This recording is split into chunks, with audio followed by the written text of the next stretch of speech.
First of all, welcome to Leveraging Google Suite for Zoom and Blackboard. If at any point during this webinar today you have questions, please feel free to unmute yourself or type it in the chat. I'll do my best to monitor the chat as we go through this. Maybe a little difficult, just Peter and Angela aren't joining me today. They've got some other meetings scheduled, so I'll try to get to the chat so it'll work better for me if you can unmute yourself if you don't mind. But otherwise, this will be a little bit interactive, nothing too strenuous. I'll send you certain links. I'll either put them in the chat or I'll just invite you, whatever it may be, to work with some Google things. And from looking at everyone's responses to some of the questions on the registration form, our skill set in this group is sort of all over the board. We've got those that are very confident and very competent with Google Suite and maybe are just looking for some extra little tips today. And then we have some that are perhaps a little more unfamiliar or completely unfamiliar. So I'm going to do my best to try to speak to the whole audience and where you're at. If at any point, again, you have questions, please let me know. The focus, as I mentioned, of today is definitely looking specifically at the G Suite and how it can be incorporated, with your Blackboard course, but at the same time, also how we would use it for Zoom and leveraging certain aspects with Zoom, specifically the storage aspect. So I'll circle back to that. Our three main objectives today are identify the benefits of Google Drive, especially when it comes to storage for things like Zoom recordings, lectures, and any other files you may want to store there. We'll differentiate between some of the basic and advanced share settings. This is an area where a lot of faculty are unfamiliar with the advanced share settings on various documents, so we'll take a look at that. And then we'll sort of wrap it all up with taking a look at link sharing, whether it be your Zoom link from your Zoom login or your link that would come with the Google asset, but sharing those items in your Blackboard courses. So jumping in, some benefits of Google Drive. First, unlimited storage. And I really can't overstate that at all. Since we are a Google for Ed campus, we do have unlimited storage in our Google Drive accounts. Now, I don't know if this applies to anyone that's currently in the meeting or anyone that would watch this afterwards, but we have been contacted by faculty, I would say at least twice a week in the last couple of weeks, about they're getting a warning from Blackboard saying they've reached their storage capacity. And with Blackboard, we do have limits. Otherwise, we end up bumping up in subscription, so to speak, what we as an institution have to pay. So a workaround for that is to store things that in the past you may have uploaded to uploaded to Blackboard, to store them in Google Drive instead, and then provide the hyperlink to that asset in Google Drive. And we'll circle back to that with the share settings. The biggest culprits on storage eating, if you will, are those pre-recorded lectures, those videos. Those are usually the largest files. Sometimes PowerPoints can get that big, although that's pretty rare. And then sometimes if you're providing podcasts, audio files can get that big. But again, that's a little rarer as well. So that's your first, I would say, benefit of this. Next, access from any machine, any device, really at any time. So you do not have to have that flash drive with you. You don't have to wait for a certain time of day. It's accessible anywhere. You just need to log into your Damon account and access your drive. I usually access mine through my Damon email. It's just kind of part of my routine. Everybody hopefully is aware of that little waffle in the upper right corner that has all those Google apps. And if not, I can demonstrate that later. Google File Stream is something that's available, and I'll jump right to the contact help desk for this. So Google File Stream is the idea that you could be working offline without an internet connection at all, and essentially storing it in a file folder on your laptop, let's say. And then as soon as you reconnect to your Damon account, it would automatically sort of sync whatever's in that Google File Stream folder on your laptop with your Damon Google Drive account. This is something that has to be, you sort of have to be walked through administratively by help desk in order to sort of turn it on. But it is very useful if you do plan on, well, I'm going to be working on some things, but I'm going to be offline when I do it, and I just want them to sync up. Of course, you can always manually upload documents if you feel a little more comfortable with that. But I would definitely reach out to help desk if you're interested. And we do have some additional information about storage. In a previous session, we ran, I would say, a little over a year ago now. It's called G Drive Storage. You can find this hyperlink here. Additional information about the Drive options specifically. There's a lot of tools in Drive, and as well as just some hints on organizing your Drive and some things you may want to sort of implement to make it easier to find some items. I can certainly at the end of this presentation demonstrate some of that if you like, but I do want to try to stay on track today. So again, don't let me run this though, interject at any time. Again, hopefully you're aware when it comes to the content, the assets that Google Suite provides, things like docs, slides, and sheets. A real benefit of this is that they are real-time updates. So I'll use the syllabus as an example. I think, Carol, maybe you and I have worked on this recently with something we're developing together. We have a Google document that we're building our syllabus through, and it'll be a hyperlink to that document that'll be provided in the course. What this really does for you as an instructor is this really cuts down on that administrative maintenance that you may have to do. You can go into that document, update dates or whatever it may need to be. The link doesn't change. So the link could stay the same from semester to semester, assuming it's, it hasn't changed drastically to that point.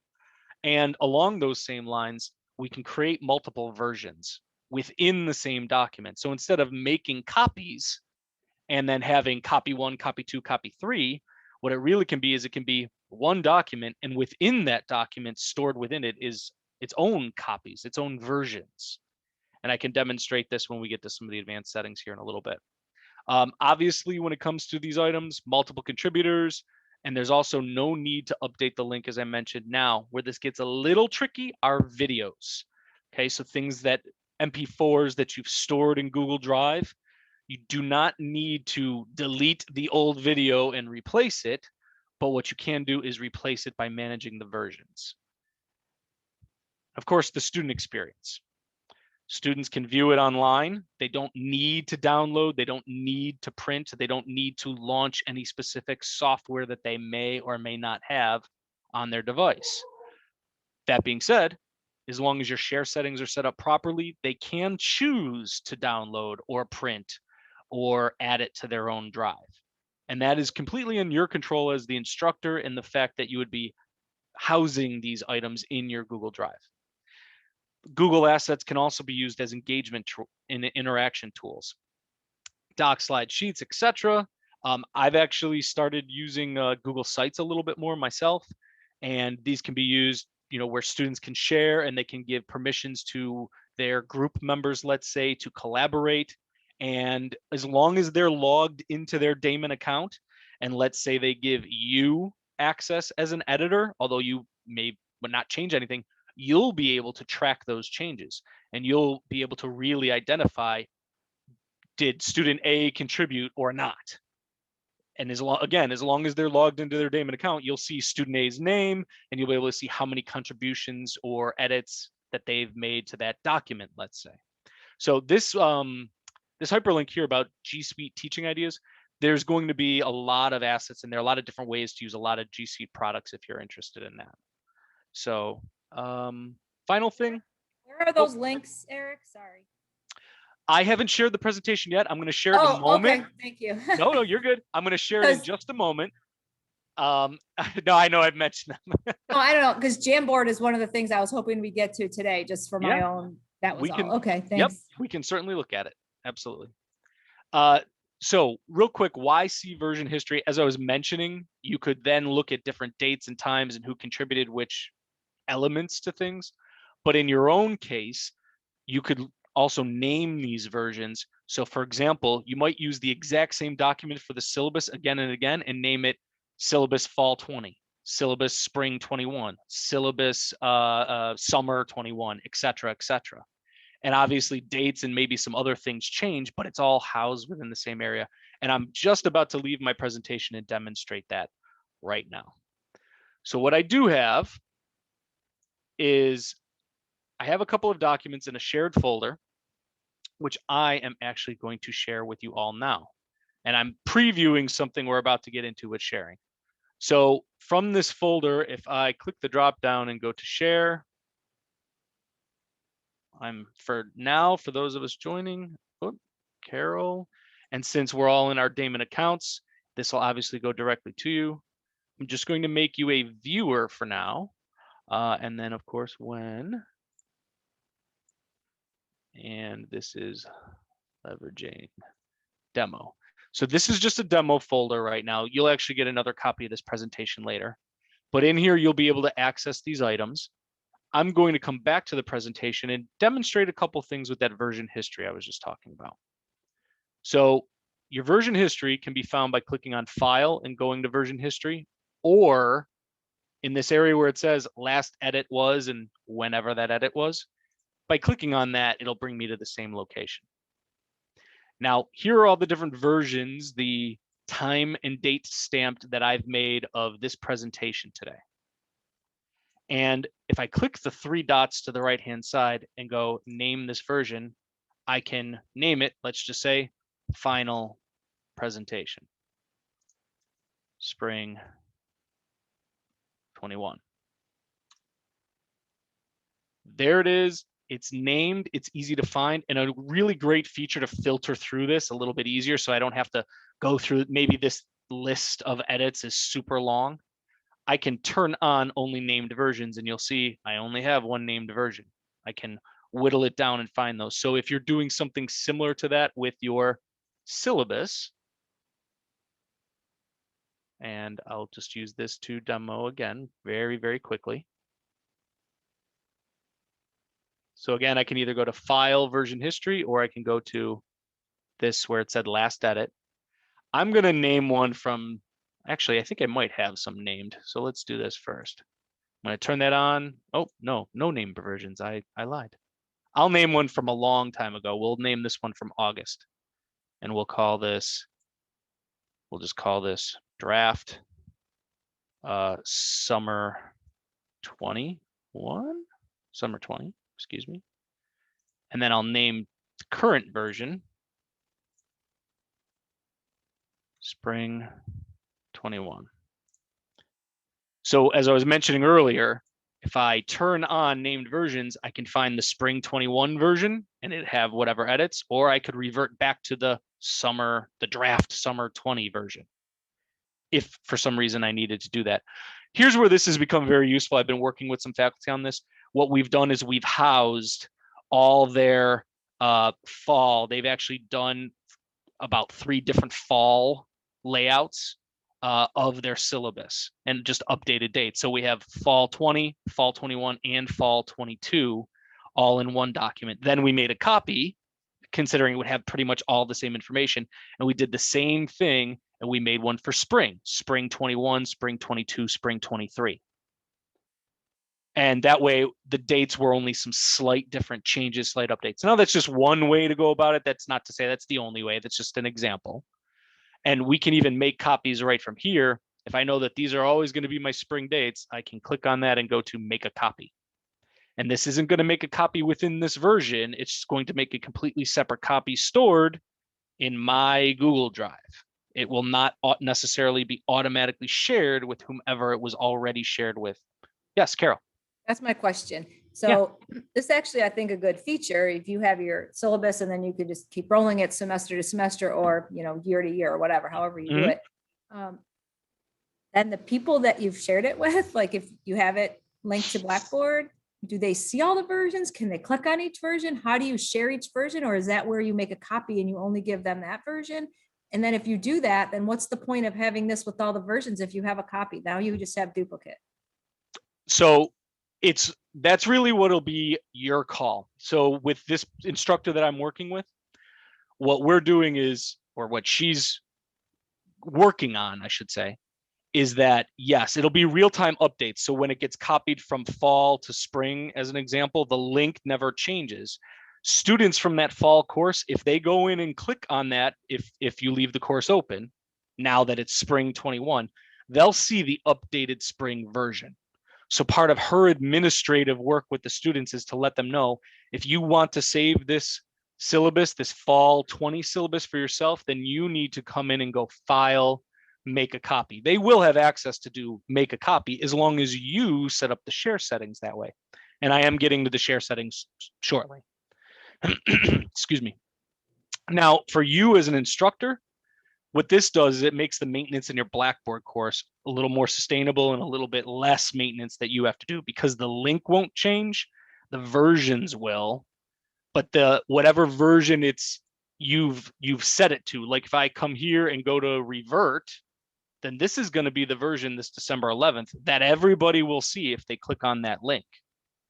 So you just need to be conscious of that. The active version is the version everyone will see, whether it's a past course or a present course. If you want them to have only their version, encourage them to make their own copy and save it to their own Google Drive after the fact. You could do that as part of maintenance at the end of the course. I wouldn't say that. Obviously, you want the real-time updates if something has to change in the middle of a course because, I don't know, a pandemic hits. So, you know, I'm sure you want that flexibility. Does that answer your question? Okay. So other things I wanted to take a very quick look at before I forget, we were looking at benefits, mobile friendly, manage versions. So here's a video I uploaded earlier. And you can tell it's a video, MP4, it's got that little video icon. Now, if I delete this, and let's just pretend it's something that you would probably have in your course from semester over semester, but you make slight updates, right? But you don't want to update the link that you provided to it in your Blackboard course. If I hover over it and go right click, come down to manage versions, notice how the current version I uploaded on Monday. So I'm going to pretend right now and upload a new version. And all I need to do, as long as I have it, for example, in my downloads, let's see, I'm sure I have an MP4 file I can steal right now somewhere.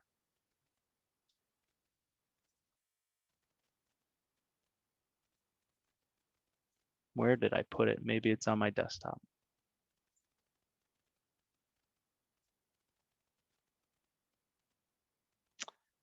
Well, I'll steal this one. Obviously, it doesn't even relate, but I can tell that's an MP4.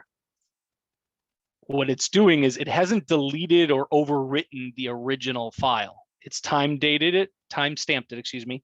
I put that in on Monday at 9:48 a.m. You know, next week it'll say February 22nd at 9:48 a.m. But now the current version is this. So when anybody clicks on the link and they come to the video, they'll see whatever is the active version. So your doc's a little bit different, right? We go to version history and we can name versions, we can make copies, we can do what we want there. There is no manage versions in here. You'd go to version history and name and see the history. But for things like audio files that are stored in your Google Drive or videos, you'll want to right click, manage versions. And of course, this version isn't going to work, so I'm going to delete it. And then the previous one now is the one that becomes active again. Questions there? No, so I guess the point is, then you copy your Blackboard course over and all the links are in there. That's the point, right? That's yes, with this being a Google Suite and sort of working in collaboration with Blackboard and Zoom, that's what this presentation, so it can be more sustainable and less maintenance that you need to do from semester over semester for that course. So it can be very useful that way. Now, of course, if you're making a brand new video, it's completely from scratch, then in that particular case, I would just recommend uploading that video to your drive, wherever it needs to live, however you're going to organize your drive. Today, just to demo this real quick, obviously you can see the folders that I have. I have a demo folder, which I shared with both of you, and that's where I've stored some of these things right now for today's purpose. But you could have folders that are specifically for the name of your courses. right? SED 517, BA 443, et cetera, et cetera. And then put your assets in those courses. While I'm here, I did say I would demo a couple things just dealing with Drive in general. Many of us don't get a chance to play around with some of these items on the side. For whatever reason, they just sort of pass us by. But a few I'll point out real quick. Shared are any drives that have been shared with you, perhaps by the department, as an example. Not folders, it's literally drives, some other entity's entire drive being shared with you. And then shared with me are items in which you are not the owner. Someone else is the owner of that document or that slide, but they've shared it with you. Where this can get a little difficult is can't really organize these. They're basically just showing up with when you last accessed them at the top, and then when they were actually shared. So you can see some things from last week and so on and so forth. So this can be a little bit difficult in your own drive when something is shared with you. What you can definitely do though is, and actually I'll do this. Let me go back to share with me. So we'll say this student support. I can right click over it and I can go add shortcut to drive.